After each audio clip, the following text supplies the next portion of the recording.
আসসালামু আলাইকুম এভরিওয়ান। তো চলো বেশি কথা না কইয়া গল্প শুরু করা যাক। বসলাম অফিসে, বাসায় তো আমি আপনার বস না, আমাকে নাম ধরে বলবেন। আমি বললাম ঠিক আছে, চেষ্টা করব। রিমি বললাম চেষ্টা করলে তো আর হবে না, বলতে হবে। আমি বললাম ঠিক আছে বলবো। রিমি বলল আচ্ছা আপনার নামের শেষের পদবি কি? আমি বললাম মোহাম্মদ রিফাত ইসলাম। এত কিছু দিয়ে কি করবেন শুনি? রিমি বলল এখন থেকে আমাকে বলবেন রিমি ইসলাম। আমি বললাম শোনেন, এত কথা আমার পছন্দ নয়, আপনি এখন ঘুমান। আমি আমার রুমে গেলাম, এমনি রাতে ঘুমাতে পারি নাই, এখন একটু ঘুমাতে হবে। আমি চলে যাব, তখন রিমি আমার হাত ধরে ফেললো। আমি দাঁড়িয়ে ওর দিকে তাকিয়ে বললাম এখন আবার কি চাই? রিমি বলল আমার পাশে শুয়ে পড়েন না, আমার একা একা ভয় লাগছে। আমি ওর থেকে হাত ছাড়িয়ে বললাম ভয় লাগবে না, আমি পাশের রুমে আসি, যদি কোনো প্রয়োজন হয় তাহলে আমাকে ডাক দিবেন, ঠিক আছে? রিমি বলল প্লিজ আমাকে রেখে যাবেন না, এমনি আমি অসুস্থ। এই মেয়ে যে আমাকে কি পেয়েছে এটাই বুঝলাম না। আর ও যা যা বলছে আমি তাই তাই করছি কেন? এখন কি আমার মাথাটা গেছে নাকি ওর মাথাটা গেছে? কিছুই তো বুঝতে পারছি না। কি আর করব, ওর কথা তো আর ফেলতে পারি না। আমি রিমির পাশে বসে বললাম ঠিক আছে, আপনার কথা রাখলাম, তবে আমার থেকে কিন্তু দূরে থাকবেন, এটা মনে থাকে যেন। রিমি আমার কথা শুনে খুশি হয়ে বলল আচ্ছা ঠিক আছে। এই যে মাঝখানে একটা কোলবালিশ রাখলাম। আমি বিছানায় শুতেই আপু কল দিল, এজন্য আমি আবার বিছানায় বসে আপুর কল রিসিভ করলাম। ওপাশ থেকে আপু বলল কি রে রিফাত, তুই কোথায় আসোস এখন? আমি কিন্তু আজকে চলে যাব, আর তুই আসবি কোন দিন? আমি বললাম আসলে আপু কাহিনী তো একটা হয়ে গেছে। আপু বলল কাহিনী একটা হয়ে গেছে মানে তুই কি বলতে চাস? আমি বললাম আপু আমি তো চলে আসতে চেয়েছিলাম, কিন্তু অফিসের সবাই আমাকে ধরে নিয়ে আসছে, চাকরি নাকি আমাকে করতেই হবে। আর ওরা বলছে আজকে থেকে ম্যাডাম আমাকে কিছু করতে পারবে না, ওরা সবাই নাকি আমার সাথে আছে। আপু বলল দাঁড়া, এভাবে তুই আসবি না, আমি এসে তোরে নিয়ে যাব। এখন তো তুই এসব বুঝবি না, যখন ওই মেয়ে তোরে একা পেয়ে মেরে ফেলবে তখন বুঝবি। এইদিকে রিমি আমাদের কথা সব শুনছে, যেতেও পারছি না এখান থেকে। বিপদ আসলে একদিক থেকে আসে না, সব দিক থেকেই আসে। আপু আবার বলল আমি এসেই কিন্তু তোরে নিয়ে যাব, তুই রেডি থাকিস। আমি বললাম প্লিজ আপু তোর আসতে হবে না, এখন আমি ভালোই আছি, বাড়িতে গিয়ে আর কি করব বল, এর থেকে এখানে চাকরি করি এটাই ভালো হবে। আপু বলল তোর যা ইচ্ছা হয় তাই কর, বিপদে পড়ে যদি আমাকে কল দিস না তাহলে কিন্তু তোর 12টা বাজাবো আমি, এই বলে দিলাম। এই কথা বলে আপু ফোনটা কেটে দিল। আপু ফোন কেটে দিতেই রিমি কান্না করে বলতে লাগলো আজকে সবার চোখে আমি খারাপ মেয়ে হয়ে গেলাম, সবাই আমাকে নানান কথা বলে, মানছি আমি অপরাধ করছি, এজন্য সবাই আমাকে যা ইচ্ছা তাই কি বলবে। আমি রিমির হাত ধরে বললাম এত ভেঙে পড়লে কি হবে? কি কি বলবে এটা তোমাকে শুনতে বলছি? যদি এতই তোমাকে খারাপ মনে করতাম তাহলে এখানে আর আমি আসতাম না, এজন্য মানুষের কথায় কান দিবেন না, ঠিক আছে? রিমি আমার হাত চেপে ধরে বলল আপনি আমাকে বাবার কাছে নিয়ে যাবেন, আপনার সাথে গেলে বাবা হয়তো আমাকে মেনে নিবে, প্লিজ আমাকে আপনি ফিরিয়ে দিবেন না, দরকার পড়লে সারা জীবন আমি আপনার পায়ের কাছে পড়ে থাকবো, আমার উপর আপনার দয়াও করতে হবে না, শুধু থাকার মতো আমাকে একটু জায়গা দিবেন, আর কিছু লাগবে না। আমি বললাম আচ্ছা এইসব বিষয় পরে চিন্তা করে দেখব, এখন একটু ঘুমান, ঠিক আছে? রিমিকে ছেড়ে একটা বালিশ নিয়ে শুয়ে পড়লাম। আর রিমি আমার থেকে বেশ একটু দূরত্ব বজায় রেখেই শুয়ে আছে। মন বলছে রিমিকে একটু জড়িয়ে ধরি, কিন্তু ও যদি কিছু বলে, এজন্য আর বেশি কিছু আশা না করে ঘুমিয়ে গেলাম। ঘুম থেকে উঠে দেখি রিমি আমার বুকে শুয়ে আছে, আর কোলবালিশ নিচে পড়ে আছে। রিমির চুল মুখ থেকে সরিয়ে ওর কপালে ছোট্ট করে একটা চুমু দিলাম। মানুষ ঠিক কথাই বলে যে একটা মানুষের মন যে কখন পরিবর্তন হয়ে যায় কেউ বলতে পারে না। আমার কাছে এখন এটা মনে হচ্ছে যে আমি ধীরে ধীরে রিমির প্রেমে পড়ে যাচ্ছি। বুঝলাম না আমার সাথে এমন হচ্ছে কেন। ধীরে ধীরে রিমিকে ছাড়িয়ে উঠে গেলাম। রিমির উপর থেকে কোনোভাবে আমার নজর সরছে না। হঠাৎ করে আমার নজর গেল বুকে। বুকের উপর হালকা করে ঠোঁটের অনেকগুলো দাগ আছে। মনে মনে বললাম পাগলি মেয়ে, বুকের ওপর কিস করে কি করছে। থাক, এখন আর ওকে ডেকে লাভ নাই, ও ঘুমাচ্ছে, ঘুমাক আরো। আমি আমার রুমে চলে গেলাম। গোসল করে রুম থেকে বের হলাম। রিমির রুমের সামনে গিয়ে দেখি রিমি দাঁড়িয়ে দাঁড়িয়ে হাঁটার চেষ্টা করছে। আমাকে দেখে বলল দেখো রিফাত, আমি এখন হাঁটতে পারি। আমি বললাম যাক ভালোই হয়েছে, এখন আমাকে এত কষ্ট করতে হবে না, থাকো তুমি, আমি গেলাম। রিমি বলল আরে শোনো শোনো। আমি বললাম বলেন।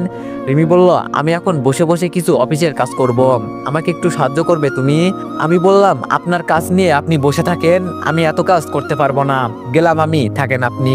এই কথা বলে আমি রিমির রুম থেকে বের হয়ে গেলাম। এখনো ভালো করে সুস্থ হয় নাই, আর এর মাঝেই কাজ শুরু করছে। রাতে সবাই মিলে খাবার খেতে গেলাম। খাবার টেবিলে রিমি ম্যাডাম বলল, আজকে সবাই সকাল সকাল ঘুমিয়ে পড়ো, কালকে আমাদের একটু সকালে অফিসে যেতে হবে, এমনি অফিসে অনেক কাজ জমা পড়ে আছে। রিমির কথা মতো রুমে চলে গেলাম। কালকে রাতে এত ঘুমাতে পারি নাই, কিন্তু আজকে তো ঘুমাতে হবে নাকি। বিছানায় শুয়ে ঘুমিয়ে গেলাম। সকালে ঘুম থেকে উঠে দেখি 8:10 হয়ে গেছে। তাড়াতাড়ি উঠে রেডি হয়ে রুম থেকে বের হলাম। নিচে নেমে দেখি রিমি ম্যাডাম আর রাধিকা আমার জন্য দাঁড়িয়ে আছে। আমাকে দেখে রাধিকা বলল, আমি এখন তোর রুমে যেতে চেয়েছিলাম, কিন্তু তার আগেই তুই চলে এলি, এখন একটু তাড়াতাড়ি কর। আমি বললাম, রাধিকা তোরা যা, আমি নাস্তা করে বের হচ্ছি। রাধিকা আমার কাছে এসে আমার হাত ধরে বলল, এখন নাস্তা করতে হবে না, এখন চল অফিসে গিয়ে নাস্তা করে নিস। রাধিকার কারণে ঠিকমতো নাস্তাও করতে পারি নাই। ও আমাকে বাসা থেকে টেনে বের করলো। বাইরে গিয়ে দেখি রিমি ম্যাডামের গাড়ি দাঁড়িয়ে আছে। রিমি ম্যাডাম গাড়ির দরজা খুলে আমাকে বলল, যাও ভিতরে গিয়ে বসো এখন। আমি বললাম, সরি ম্যাডাম, মাফ করেন, আমার এখনো এতটাও যোগ্যতা হয় নাই যে আপনার পাশে বসে যাব। রিমি বলল, দেখো রিফাত, এমনি অনেক সময় চলে গেছে, এখন প্লিজ একটু তাড়াতাড়ি করো, আমাদের বের হতে হবে। আমি হাসি দিয়ে বললাম, ম্যাডাম আপনারা যান, আমি রিক্সা করে চলে যাব, আর আপনি আমার অফিসের বস, আপনার পাশে বসে যাওয়া বেয়াদবি হবে। এই কথা বলে একটা রিক্সা ডাক দিলাম। আমি রিক্সায় ওঠার পর রাধিকা বলল, রিফাত এটা কিন্তু তুই ঠিক কাজ করিস নাই। আমি বললাম, দেখ রাধিকা, কি ঠিক আর কি ভুল এটা আমাকে তো শেখাতে হবে না। এই মামা আপনি জানতো, আমি আমার মতো রিক্সা দিয়ে যেতে লাগলাম, আর ওরা গাড়ি দিয়ে যেতে লাগলো। এত আগলা মায়া আমার ভালো লাগে না। আর আমি অন্য কারো সাহায্য নিয়ে কেন চলবো? আমার বাবার কি টাকা পয়সার অভাব আছে নাকি? অফিসের সামনে গিয়ে নেমে গেলাম। অফিসের ভিতরে গিয়ে আমি আমার ডেস্কে গিয়ে বসলাম। চেয়ারে বসার পর ভাবি বলল, ভাই তুমি একটা মানুষ বলতে হবে। ভাবির কথা শুনে আমি বললাম, এই কথাটা কেন বললেন ভাবি, আমি কি জানতে পারি? জবাবে ভাবি বললেন, এই শেষ পর্যন্ত মেনেই নিলেন, এত নাটক করার কি কোনো দরকার ছিল বলো তুমি? আমি বললাম, কে বলেছে আপনাকে এই কথা যে আমি ওকে মেনে নিলাম? আর আমার কি বুদ্ধি সদ্যি এতই কম যে আমি ওকে মেনে নিব? ভাবি বলল, তাহলে যে দেখলাম তখন। আমি বললাম, আরে ভাবি বাদ দেন না, এখন কাজ করেন, আমাকে নিয়ে আপনারা তো চিন্তা করতে হবে না, ঠিক আছে? আমার কথা শুনে ভাবি চুপচাপ কাজ করতে লাগলো। চেয়ারে বসার পর পিয়ন এসে বলল, স্যার ম্যাডাম আপনাকে ডাকছে। পিয়নের কথা শুনে আমি বললাম, আজকে কি আবার অফিস ঝাড়ু দিতে হবে নাকি? পিয়ন বলল, স্যার ম্যাডাম তো আমাকে তেমন কিছু বলে নাই, শুধু বলছে যে আপনি গিয়ে ওনার সাথে দেখা করতে। আমি বললাম, আচ্ছা ঠিক আছে, তুমি যাও, আমি আসছি। পিয়ন চলে যাওয়ার পর আমি চেয়ার থেকে উঠলাম। এখন আবার কি কাহিনী শুরু করে কে জানে। রিমি ম্যাডামের কেবিনের সামনে গিয়ে বললাম, ম্যাডাম আমি কি ভিতরে আসবো? রিমি ম্যাডাম আমার দিকে তাকিয়ে বলল, ভিতরে আসো তুমি। আমি ভিতরে গিয়ে দাঁড়িয়ে বললাম, কি করতে হবে ম্যাডাম আমাকে? কফি বানিয়ে আনতে হবে নাকি অফিস ঝাড়ু দিতে হবে? রিমি ম্যাডাম আমার কথাগুলো শুনে মনে হচ্ছে মন খারাপ করে ফেললো। কোনো কথা বলছে না, চুপচাপ আমার দিকে তাকিয়ে আছে, মনে হচ্ছে কান্না করে ফেলবে এমন অবস্থা হয়েছে। আমি দাঁড়িয়ে আছি দেখে রিমি ম্যাডাম বলল, বসো এখানে। আমি চেয়ারে বসার পর রিমি ম্যাডাম বলল, মন খুলে যত পারো অপমান করতে পারো, আমি তো অপমানিত হওয়ারই যোগ্য। আমি বললাম, আমার কথা শুনে যদি আপনি অপমানিত হন তাহলে এখানে আমার কিছু করার নেই ম্যাডাম। আর বিশেষ করে আমি আগে অফিসে যেই সব কাজ করতাম এখনো তো আমাকে তাই করতে হবে নাকি? রিমি ম্যাডাম বললাম, আমি কি তোমাকে একবারও বলছি যে তুমি পিয়নের কাজ করো? এই এক লাইন বেশি বুঝো কেন এটা তুমি বলো। আমি বললাম, ম্যাডাম আমি এক লাইন বেশি বুঝি না, এক লাইন বেশি বুঝেন তো আপনি, যার কারণে আজকে আপনার এই অবস্থা। যারা সত্য পথে কাজ করে, সবসময় মানুষের সাথে ভালো ব্যবহার করে, তারা সবসময় শান্তিতেই থাকে। অন্যের উপর অত্যাচার করে মানুষ আর কতদিন বাঁচবে? ওই কথাই আছে না, একদিন ঠিকই মানুষ বুঝবে, তবে সেটা সময় হারিয়ে। রিমি ম্যাডাম মাথা নিচু করে চুপ করে বসে আছে। আমি ওনার সামনে থেকে ফাইলটা নিয়ে দাঁড়িয়ে বললাম, ঠিক আছে ম্যাডাম, তাহলে আমি গেলাম, আমাকে তো আমার কাজ করতে হবে নাকি? গেলাম আমি। ফাইলটা নিয়ে আমি রিমি ম্যাডামের দিকে ফিরেও তাকিয়ে দেখি নাই। এত পীড়িত আমার ভালো লাগে না। আমি এখন আমার নিজের মতো চলবো, কে কি করলো আর না করলো এগুলো আমার দেখে লাভ নেই। ম্যাডামের কেবিন থেকে বের হয়ে পিছনে ফিরে তাকালাম, তাকিয়ে দেখি উনি বসে বসে কান্না করছে। আসলে আমার এইসব কথা বলা সত্যি উচিত হয় নাই, কিন্তু কি করব, যেগুলো বলার মতো সেগুলো তো বলতেই হবে নাকি? আমাকে তো পুরাতন সবকিছু ভুলে গেলে চলবে না। আমি কি ভুলে গেছি যে উনি অফিসের ভিতরে আমার সাথে কি কি করেছেন? তখন হয়তো একটু অসুস্থ ছিল, এজন্য ভালো ব্যবহার করছি, কিন্তু এখন তো ঠিক আছে নাকি? তবে আমার খারাপ ব্যবহার করার তেমন কোনো ইচ্ছাও নাই। আমি টাকা পাবো, কাজ করব, কে বস আর কে বউ এইসব দেখার সময় চলে গেছে। আজকে দেখতে দেখতে 5 দিন চলে গেল। আমিও এখন অফিসে গিয়ে চুপচাপ কাজ করি, কাউকে কিছু বলি না। আর রিমি ম্যাডাম ঠিক সেম ভাবেই কাজ করে, তবে ইদানিং উনি আমার খবর একটু বেশি রাখেন এই আর কি। আজকে অফিসে কাজ করতে কেন জানি ভালো লাগছে না, শরীরটা একটু দুর্বল হয়ে গেছে। ভাবছিলাম ম্যাডামের কাছ থেকে ছুটি নিব, কিন্তু ওনার কাছে গেলে আরো কিছুক্ষণ আমাকে বসিয়ে রাখবে। এর থেকে বরং বসে থাকি, এটাই ভালো। বসে আছি তখন আপু কল দিল। আমি ফোন রিসিভ করে বললাম, আপু বল। আপু আমাকে বলল, রিফাত তুই এখন কোথায়? আমি বললাম, এই তো আপু অফিসে। কেন, কি হয়েছে? আপু বলল, তোরে আমি একটা ঠিকানা দিচ্ছি, রেডি হয়ে আয়, আর একটু স্টাইল মেরে আসবি কিন্তু। আমি বললাম, কেন আপু, কি হয়েছে এটা তো বল। আপু বলল, তোর জন্য মেয়ে দেখেছি, আর তুই এই রেস্টুরেন্টে চলে আয়। আমি তোর জন্য একটা মেয়ে দেখেছি, এখন কথা বলে দেখি কি হয়, তুই একটু তাড়াতাড়ি আয় প্লিজ। আমি বললাম, আচ্ছা আপু ঠিক আছে, আমি আসছি।